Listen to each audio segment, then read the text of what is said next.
Olá, estamos iniciando mais um Há Controvérsias e hoje recebo aqui Rodolfo Fiorucci, o Rodolfo do Instituto Federal de Jacarezinho, vem discutir com a gente, ensinar um pouco sobre a questão do ensino técnico que tem muitas vezes uma certa pecha de ensino mais simples, mais formador de mão de obra, menos qualificado. Vamos pensar um pouquinho sobre isso, Rodolfo. Me parece que o Instituto Federal tem um currículo diferenciado, tem uma estrutura diferenciada, tem uma forma de tratar o ensino técnico diferenciado. Então eu queria pensar um pouco sobre isso. Primeiro, obrigado pela sua presença, mais uma vez, a segunda vez aqui. Agora falar um pouquinho sobre o ensino, você é diretor do Instituto lá em Jacarezinho. Obrigado, se você pudesse se apresentar para o público, depois a gente bate um papo mais aprofundado. Eu agradeço o convite mais uma vez, Saliba. Meu nome é Rodolfo, sou professor de História. Eu também. E atualmente estou na direção geral do campus Jacarezinho, do Instituto Federal do Paraná. E sou mestre e doutor em História, minha formação foi toda nessa área. Sim. E nos últimos tempos me dedico também ao estudo da área de educação, especificamente em currículo, porque nós passamos lá por uma inovação curricular de reconhecimento bem amplo já, e eu acho que a gente vai conversar um pouquinho aqui hoje sobre isso. Sim. Primeiro, vamos falar um pouquinho de história, vou aproveitar, que acho que é bom para as pessoas entenderem isso. O ensino técnico surge quando? Ou seja, eu tenho lá no século XIX, século XX, a formação da educação, de forma geral, uma educação, um otimismo pedagógico, a educação viria para iluminar as pessoas, para resolver os problemas, que a ciência salvaria a humanidade. E num dado momento se transforma em ensino básico e ensino técnico, para as camadas mais trabalhadoras, uma formação inferior. Como é que se deu isso, Rodolfo? Aproveitando o teu lado histórico. Sim, a história da educação brasileira não era republicana, vamos tratar aqui, né? Ela se deu de maneira dual. Certo. Né? Por exemplo, as escolas técnicas, que até hoje existem, elas começaram como escola de artífices há mais de 100 anos. Entendi. Né? E naquele momento específico da história brasileira, fim da escravidão, um início de uma mudança produtiva no Brasil, início da industrialização, precisava-se de uma mão de obra qualificada para atender esse setor. Não poderia ser a negra naquele momento, porque aboliu-se a escravidão na lei, mas não na cultura, nas pessoas. Além disso, como diz Max Weber, a ética do trabalho, aquela ética protestante, não havia contaminado nem o escravo e nem os brancos, nem os homens livres. Isso, a nossa raiz cultural vem de outro lugar, né? Não é porque eram indolentes, como andou dizendo por aí, não, porque eram malandros, Isso. Foi uma opção política, né? Isso. Sim. E aí se optou então por esse ensino dual, que seria um para a formação da classe trabalhadora, e outro para a formação das classes médias e elites nacionais. Isso no século XIX. Final do XIX e início do XX já estamos nesse processo. Certo. Né? E ali se dividiu muito claramente, então, o ensino instrumentalizador, que seria de formar o cidadão para o mercado de trabalho. O operário. Tá? O operário, o apertador de parafuso. Sim. Né? Ou seja, a gente pensa, não precisa pensar. Mas era exatamente isso. A ideia era essa, né? Era essa, não precisa pensar. O ensino crítico, o ensino político, cultural, de arte, filosófico, isso é para uma elite intelectualizada muito restrita, que vai cuidar da administração do país, na política, nas empresas e tudo mais. E esses precisam saber assuntos, disciplinas e conteúdos de mais alto nível. Entendi. Enquanto para o ensino técnico, a formação de mão de obra é só aquilo ali. Ensino mais rústico. Ensino mais rústico. É um ensino que tem um objetivo específico. Entendi. Quer dizer, então, filosofia, o que você diz é o seguinte, então, começo do século XX, há o surgimento dessa proposta educacional que é dupla. Isso. É um ensino mais simples para formar mão de obra mais técnico e um ensino mais sofisticado, mais cultural, mais filosófico, Exato. Para os pensadores que fazem parte de uma pequena elite. Mas que não é só do início do século. Essa educação dual, ela veio se desenvolvendo durante todo o século XX, com altos e baixos, com algumas reformas, mas que no geral sempre você tinha uma formação para a elite e uma formação para a classe trabalhadora. Entendi. Certo? E isso veio a tomar força novamente no governo FHC, no pós-ditadura, A gente teve ali o governo do Fernando Henrique Cardoso, 2 governos. E em 2007, ele implementou um decreto, o decreto 2208, de 2007, não, desculpe, de 1997, certo. Tá? Que estabelecia as diretrizes para o ensino técnico no Brasil, que recuperava, em sua essência, aquele ensino técnico do início do século, que seria as escolas técnicas voltadas para formar o trabalhador para o mercado de trabalho. Exclusivamente. E não para o mundo do trabalho, que é uma coisa muito mais ampla, muito mais abrangente do que a formação de mão de obra específica. Interessante. Quer dizer, isso é 90, quer dizer, 97, não é? 97. Se pegar a história do Brasil, isso é uma coisa recente. Sim. Né? E aí as escolas técnicas foram formadas a partir disso, dentro dessa linha. Essas escolas já existiam, né? Eram o que a gente chamava de Cefetes, né? Os Centros Federais de Educação Tecnológica. Sim. E os Cefetes, eles vão sofrer uma mudança bastante radical nessa essência formatada pelo governo FHC, de um ensino dual, né?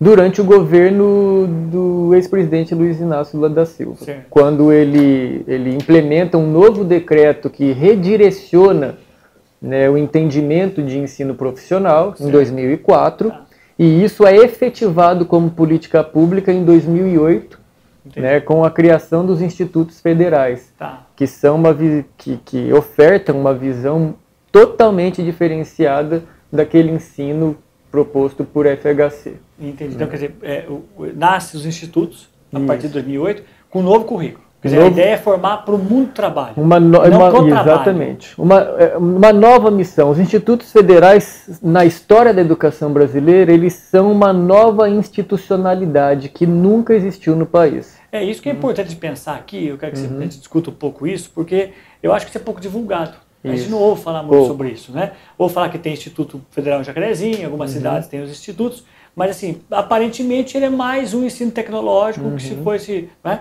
E para alguns, talvez, né, nessa loucura que vivemos hoje, esse lado que forma mais para o mundo do trabalho seria uma visão mais crítica e até mais perigosa, mais esquerdista, né? Vamos discutir isso também, pensar isso, né? Mas é uma virada.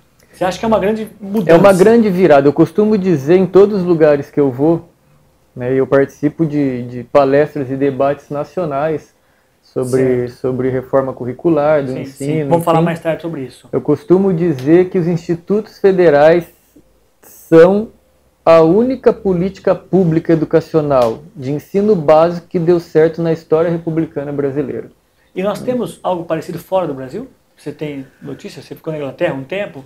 Temos algo próximo do que são os institutos, mas a gente tem que pensar em Brasil como uma nação com sua própria história. Sim, lógico, né? sim. E os institutos, eles foram criados para atender uma demanda social brasileira que é marcada pela desigualdade. Sim. Os institutos, ao contrário dos Cefetes, eles não vieram para atender o mercado e tampouco o setor produtivo. Entendi. Também. Mas não só. Entendi. Entendeu? Quer dizer, é possível superar essa condição de operário. Exatamente. Eles vieram, então, para também auxiliar nos arranjos produtivos locais, porque a lógica dos institutos federais é a interiorização do ensino de qualidade. Sim.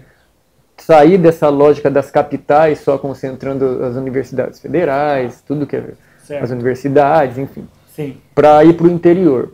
Para você ter ideia, poucas pessoas ouvem falar dos institutos, mas eles já estão em 10%, praticamente mais de 10% dos municípios brasileiros. Né? A gente tem 5 mil e poucos municípios e a gente tem mais de 650 campi dos institutos federais espalhados pelo país. Muita coisa, eu não sabia desse número. É muita coisa. Não tem propaganda, não são como as privadas que fazem muita propaganda, a gente não vê essa divulgação toda. E não tem também porque é caro. Manter os institutos não é barato. Sim, imagino. Né? Mas ele dá resultados espetaculares. Se você vai pesquisar aí como o Instituto Federal, em todos os locais em que foram instalados, mudou a dinâmica produtiva e social dos locais em que estão, é algo impressionante. Eu vou voltar nisso, nós vamos para o intervalo daqui a pouco, mas eu queria, antes, logo depois do intervalo, falar um pouquinho sobre a diferença, ou seja, a grande diferença dos institutos para os outros cursos técnicos que nós temos no Brasil. Okay. Qual é o seu diferencial, como é que ele forma, como é que é essa coisa do formar para o mundo do trabalho e não formar para o trabalho. Eu acho que as pessoas precisam saber um pouco sobre isso, né? Então, estamos aqui com o Rodolfo Fiorucci, dando uma aula sobre os institutos federais e essa inovação curricular dos institutos, e voltaremos já já.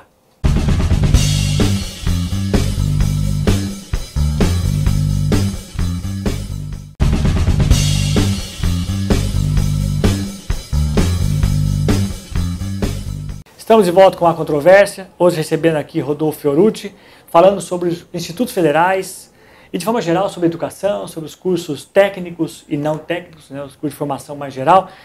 Rodolfo, você me disse que o instituto aqui de Jacarezinho, ele é um instituto que tem uma forma de atuar diferente dos outros, né, dos outros ensinos técnicos. Mas é bom você comentar um pouquinho, até falar um pouquinho sobre o Instituto, sobre como é que funciona, para quem queira, antes de continuar falando sobre o assunto, quem queira participar do processo seletivo, do vestibular. É interessante você tocar no assunto, porque nós estamos com um processo seletivo para a entrada em 2019 aberto até o dia 27 de agosto, esse mês então. Certo. Né? E ali a gente oferta 5 cursos de ensino médio integrado ao técnico, certo. Tá? Que são eletromecânica, eletrotécnica e mecânica, alimentos e informática. Entendi. Tá?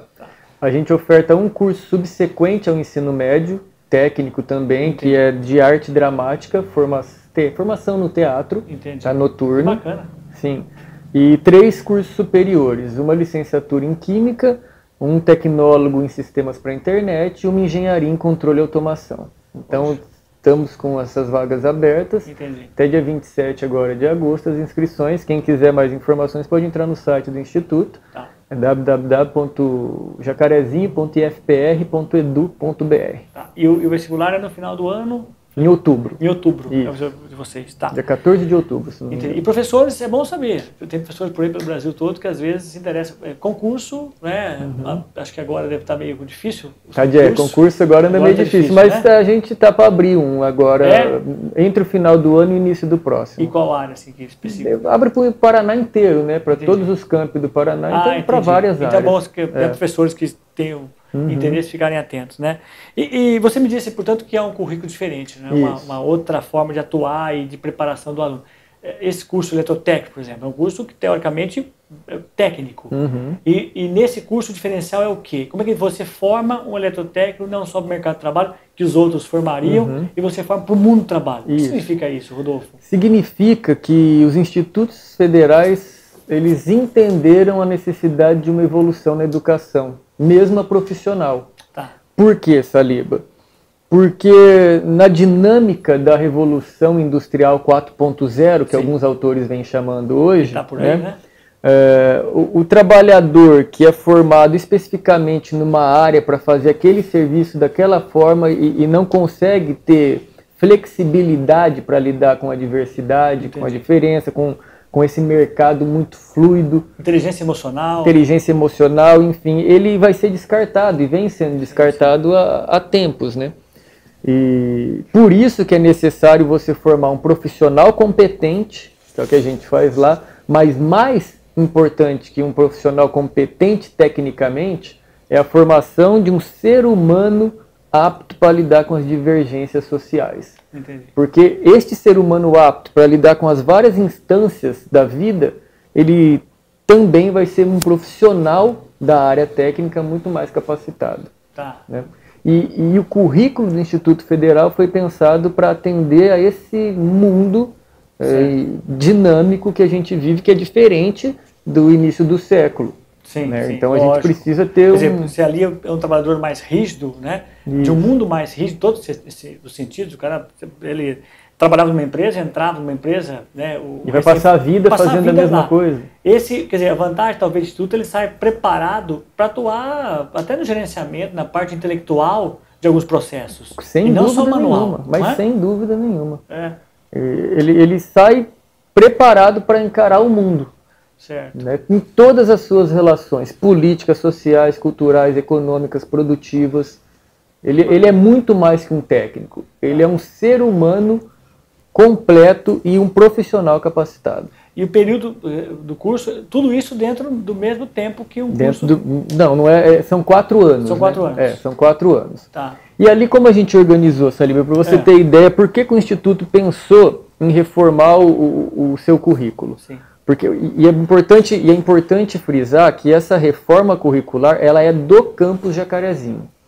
Nós desenvolvemos esse novo currículo, que é reconhecido internacionalmente. Mas qual novo currículo? Esse que você disse, esse mais aberto, mais preparando para o mundo? Isso. Não é um currículo que já vem na formação do Instituto? Não. O Instituto ele tem missões e valores específicos. Certo. Os institutos, quando foram Federal, criados, 2008. Eles foram criados para uma missão específica, que é levar ensino de qualidade para quem nunca teve e nunca teria acesso a isso. Por isso que ele vai para o interior e ele tem uma alta quantidade de cotas sociais. Por exemplo, o IFPR tem 80% de cotas, tá? Porque ele é voltado para essa população carente. Entendi. Por isso é uma nova institucionalidade. Ele tem uma missão específica no país que é de redução das desigualdades. Okay. E isso se faz também através da educação. Tá. Perfeito. 2008, o projeto é esse. Isso. E aí, claro, como é uma nova institucionalidade, os currículos continuaram engessados, embora com missões e visões diferentes. Quer dizer, era muita missão para um currículo muito simples. Muito simples, ultrapassado. Que é o mesmo que tem nas escolas particulares, nas universidades, nas escolas públicas. Aquele formatinho de grade curricular, que todo mundo aprende igual, como se todos fossem iguais. Uma caixinha, né? Você coloca todo mundo dentro da forminha e sai igual. O nosso campus mudou isso. Tá? E tem essa autonomia para isso? O Instituto dá essa autonomia? Os institutos têm autonomia, não só os institutos. A LDB dá autonomia para isso. Que não acontece em lugar nenhum. Exatamente. Sim, por mais que... A LDB dá autonomia para que as instituições organizem seus currículos e os módulos, as disciplinas, os conteúdos da maneira que melhor entender. Eu só tinha ouvido falar isso na Escola da Ponte, em Portugal. Pois é. Não é? Que eles mudaram completamente o currículo, se adaptaram, apostaram numa nova... Agora a Escola da Ponte é aqui. Agora a Escola da Ponte é aqui. É aqui em Jacarezinho. Mas o que mais tem de novidade? Quer dizer, então nasce ali, não sei se se expande para outro... Isso, a gente começou em 2014. Tá? Na sugestão. Nós precisávamos atender essa demanda e para a gente aquele currículo engessado não funcionava mais. Entendi. Tá? Então o que a gente fez? Nós organizamos 3 grupos de trabalho no Instituto em que os servidores participaram, praticamente todos. Um GT currículo, um GT avaliação e um GT identidade. Tá? Porque nós queríamos buscar também nossa identidade. Certo. E nesse processo de desenvolvimento dos estudos e compartilhamento em reuniões ampliadas, nós fechamos todas essas discussões para ser voltada para o currículo. Entendi. Avaliação, identidade e currículo, concentramos naquele, porque seria o currículo que daria a cara do que nós estávamos pensando, e promovemos então o início de modificação. Isso foi iniciado na gestão anterior à minha, tá? E através de uma ideia que se começou com o professor Davi Silva, tá? Ele já tinha um protótipo de como a gente trabalhar esse currículo. Esse projeto foi iniciado na gestão anterior, mas ele não foi aprovado pela instituição, porque carregava muitos problemas ali, e eu assumi nesse processo e tivemos que reformular.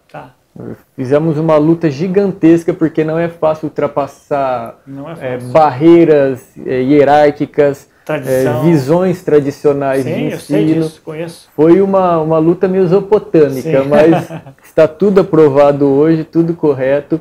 Tanto que, e aí que vem a parte interessante, Saliba, o Instituto Federal Campus Jacarezinho, ele recebeu um prêmio em 2015 do MEC, como instituição que tem uma educação inovadora. Nós recebemos o prêmio Sebrae de Educação Empreendedora, tá, em 2016, e fomos reconhecidos pela Choca, que é uma ONG internacional que prospecta instituições de ensino que são consideradas transformadoras no mundo inteiro. Interessante O isso. campus Jacarezinho, aqui do nosso lado, então, ela é uma das 250 escolas do mundo consideradas transformadoras. O Brasil tem 15 dessas escolas e uma delas é o Instituto Federal do Campus Jacarezinho. Rodolfo, é uma coisa impressionante, que pouca gente sabe, né?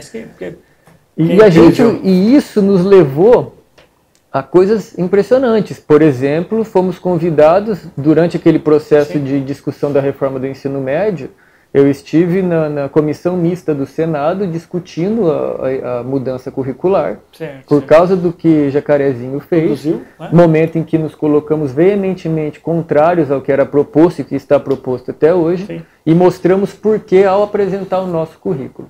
Muito bom, né? É interessantíssimo, porque essa autonomia que vocês tiveram, acho que é uma coisa inovadora, até porque alguns até têm e não sabem o que fazer. Todos têm. Todos têm, ninguém, às vezes não sabe que tem, e quando descobre que tem, talvez, sempre foi assim. A não ser pelos estados, né? Isso que a gente precisaria ultrapassar, porque a gente tem a educação sendo um projeto político, né? Um instrumento político de dominação social. Por exemplo, as escolas estaduais, elas obrigatoriamente têm que seguir as diretrizes que vêm da Secretaria de Educação. Ou seja, o Estado dá um direcionamento para a educação do Estado todo, ignorando as regionalidades, que cada ambiente tem suas especificidades. E uma falsa liberdade. Né? Pelo discurso é livre, pelo discurso você pode, mas até engessado. Totalmente. Rodolfo, eu vou fazer mais um intervalo, mas eu queria voltar discutindo um pouquinho essa base nacional curricular, falar um pouquinho mais do Instituto e pensar um pouquinho mais, né, o que você tem lá de diferente e quais são as matérias, né, de um curso técnico, mas o que ele traz diferente dentro de cada matéria, o que é diferencial de vocês, ok? Daqui a pouco a gente volta com o Rodolfo Fiorucci falando um pouquinho sobre o Instituto Federal e a inovação curricular proposta.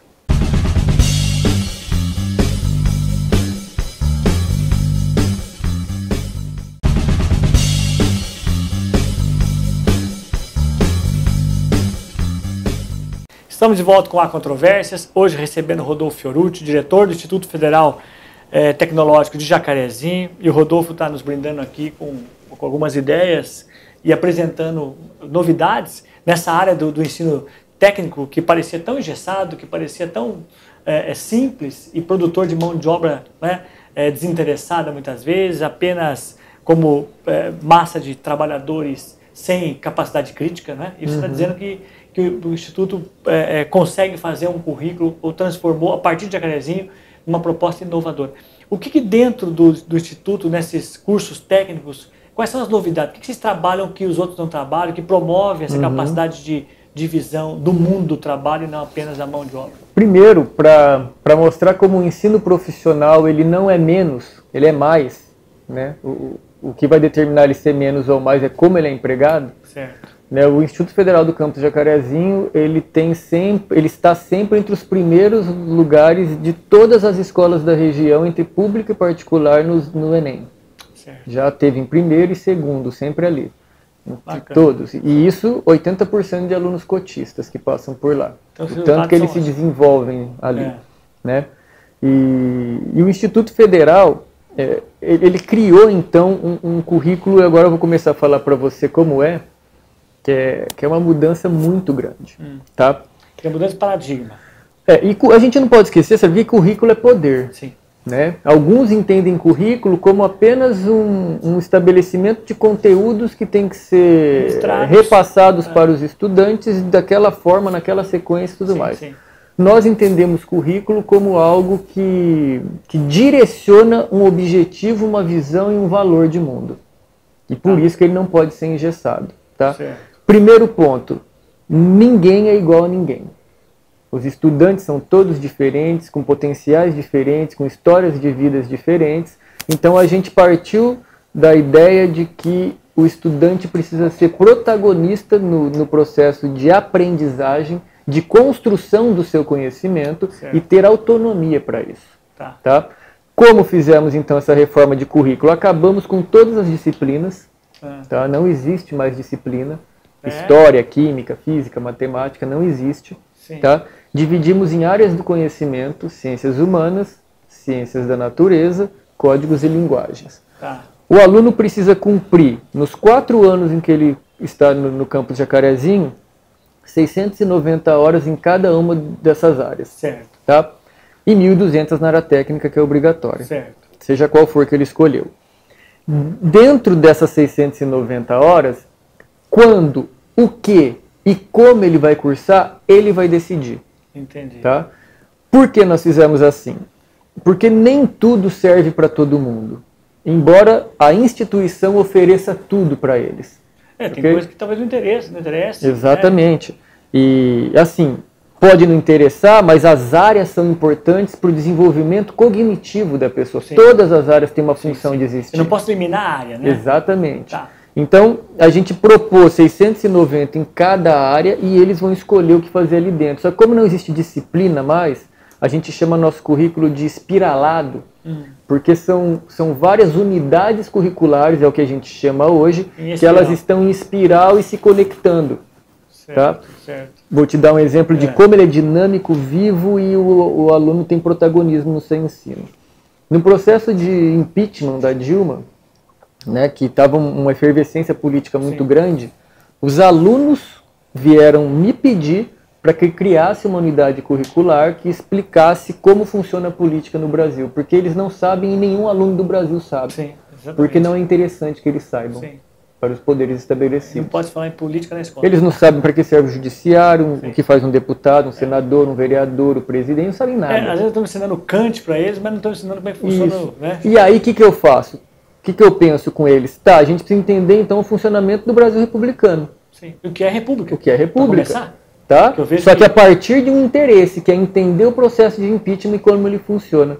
Então eu criei uma unidade curricular para explicar o Brasil republicano a partir de uma perspectiva factual, ou seja, que tem conexão com a vida desses alunos e para eles se torna interessante. Faz sentido. E olha o ponto principal. Eles demandaram.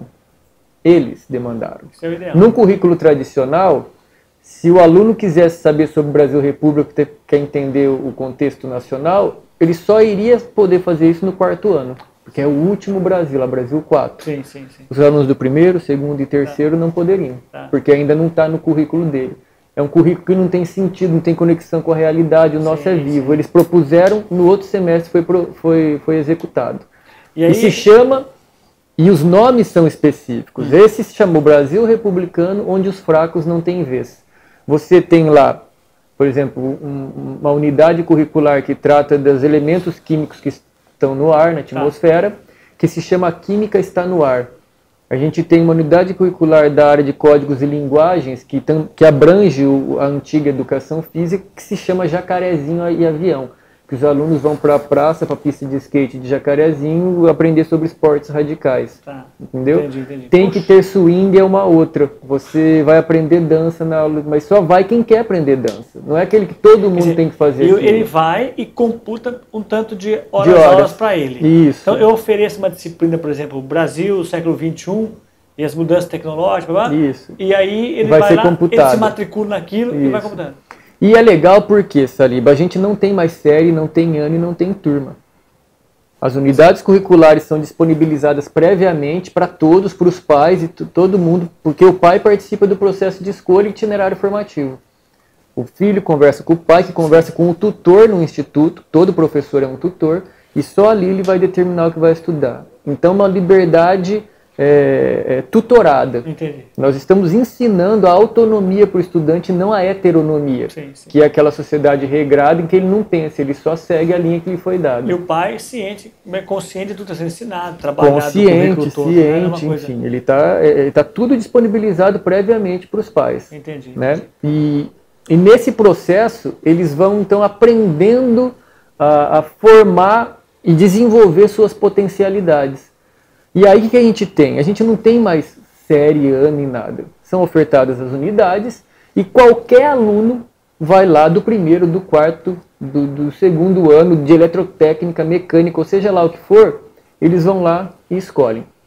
Até formar o número limite que o professor determinou para aquela unidade, porque ele acha que é o que bom para trabalhar. Tá. Acabou vaga, acabou. Lógico, você entende. Claro que tem uma dinâmica, os últimos escolhem primeiro, os que estão no quarto ano, Sim, até sim. por uma questão de oferta Sim. que eles já Tá fizeram. no final, às vezes, tal. E aí fala, mas onde Então, está a mínimo e integração? máximo. Tem mínimo e máximo. Mínimo e máximo, Tá. isso. E onde está a integração? Foi o grande questionamento no momento É. de aprovação disso na instituição. A integração se dá de uma maneira muito mais efetiva que a antiga.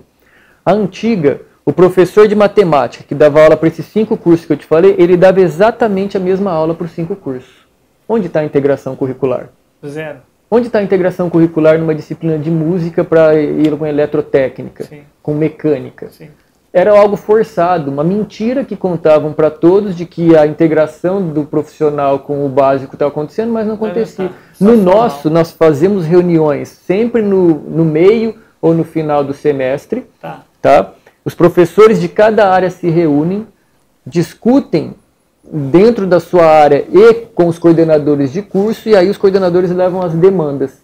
Quer dizer, Interessante. o currículo integrado ele não precisa o tempo todo estar dialogando com o técnico, porque senão seria uma submissão dos conhecimentos Sim, gerais sim. ao conhecimento técnico. Sim, sim. Mas em determinados momentos ele tem que atender a especificidade técnica. Tá. Aí eles propõem, e os coordenadores e os tutores têm a função de direcionar aqueles alunos que os coordenadores propuseram a fazer aquela, Entendi. enquanto eles têm liberdade de escolher outras coisas.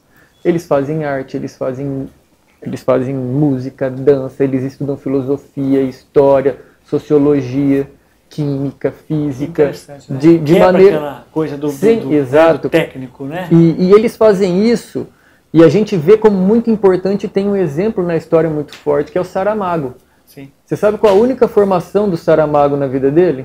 Ensino fundamental, não é? Ensino técnico. Técnico. Ele é formado na Escola Técnica de Lisboa em desenho industrial. Foi a única formação que ele teve na vida.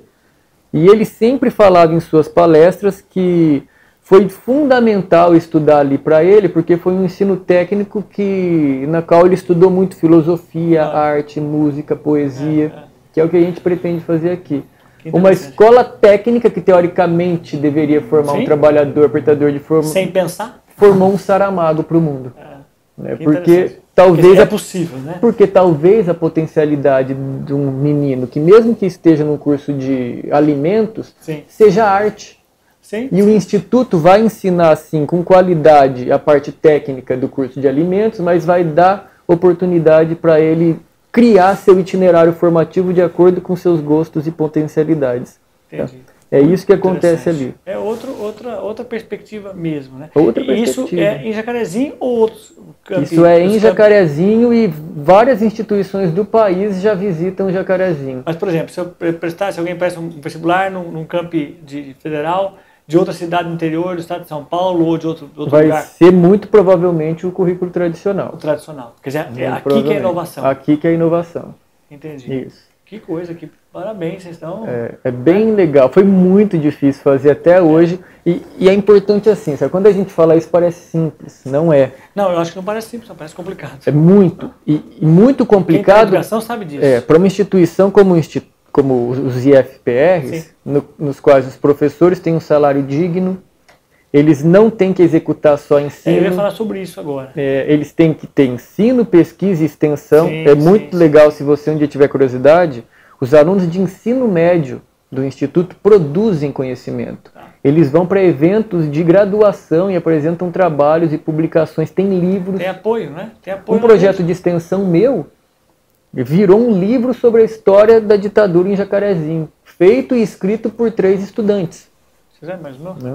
Então, assim, onde no Brasil a gente tem esse tipo de ensino? Porque eu sempre digo que a melhor escola, talvez independente da questão, lógico que é importante a parte estrutural, é importante a parte tecnológica, é importante o material, tudo isso é importante, mas que o professor se sinta parte dela. Isso. Né? Ou seja, eu estou apenas nela, eu ganho o suficiente para viver, eu vivo da escola, então eu me identifico com a escola.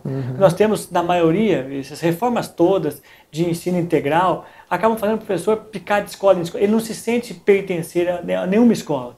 Né? Eu acho que esse é um dos diferenciais. Ou seja, o professor ele encara esse projeto e participa do projeto porque a escola é um pouco dele. Ele sente a escola um pouco um pedaço meu. E não é? foi criado mesmo coletivamente isso, não foi de cima para baixo, senão não daria certo. Sim, sim. E o que é interessante para você ver, Saliba, a gente lá construiu isso pensando numa formação humana. Você pega o Paulo Feldman, professor da USP, sim, ele fala assim, hoje o Brasil quer, o ABNCC do Temer, quer criar lá ensino técnico no ensino médio, porque o objetivo é esse, é o ensino técnico ao estilo do FHC em 2007, certo, dual. Embora ele fale que tenha lá outras áreas, é o técnico. E para quê? Um Brasil que se desindustrializa ano a ano, sim, um país e um mundo que sofre a revolução 4.0 da tecnologia. Hoje, para você ter ideia, na Vale do Silício, nos Estados Unidos, em várias cidades, no Japão já ocorre a entrega de alimentos por drones, você tem advogados robôs, médicos robôs, cirurgias feitas por robôs.